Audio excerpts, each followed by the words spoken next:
ಕೇರಳದ ವಯನಾಡು ಭಾಗದಲ್ಲಿ ಮಳೆ ಹಿನ್ನೆಲೆ ಕಬಿನಿ ಜಲಾಶಯದ ಒಳಹರಿವು ಹೆಚ್ಚಳಾಗಿದೆ. 2284 ಅಡಿ ಸಾಮರ್ಥ್ಯ ಹೊಂದಿರುವಂಥ ಡ್ಯಾಮ್ ಇದು. ಈಗ 2261 ಅಡಿಗೆ ತಲುಪಿದೆ ಕಬಿನಿ ಜಲಾಶಯ. ಎಚ್.ಡಿ. ಕೋಟೆ ತಾಲೂಕಿನ ಬೀಚನಹಳ್ಳಿಯಲ್ಲಿ ಬರುತ್ತೆ ಈ ಡ್ಯಾಮು. ವಯನಾಡು ಭಾಗದಲ್ಲಿ ಮಳೆ ಆಗ್ತಿರುವಂಥ ಹಿನ್ನೆಲೆಯಲ್ಲಿ ಕಬಿನಿ ಜಲಾಶಯ ತುಂಬಿದೆ. ಇಲ್ಲೇನು ಮಳೆ ಆಗ್ತಿಲ್ಲ, ಅಲ್ಲಿ ಮಳೆ ಎಫೆಕ್ಟ್ ಇದೆ.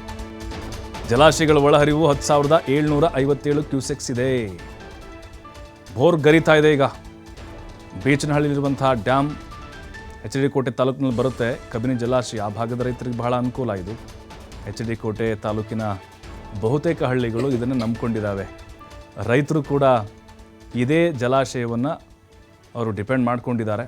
2261 ಅಡಿಗೆ ಬಂದಿದೆ. ಈಗ 2284 ಅಡಿ ಸಾಮರ್ಥ್ಯ ಹೊಂದಿದೆ. ಇನ್ನೊಂದು 20ಕ್ಕೆ ಬಂದುಬಿಟ್ರೆ ಕಂಪ್ಲೀಟಾಗಿ ಜಲಾಶಯ ತುಂಬಿ ಹರಿಯುತ್ತೆ.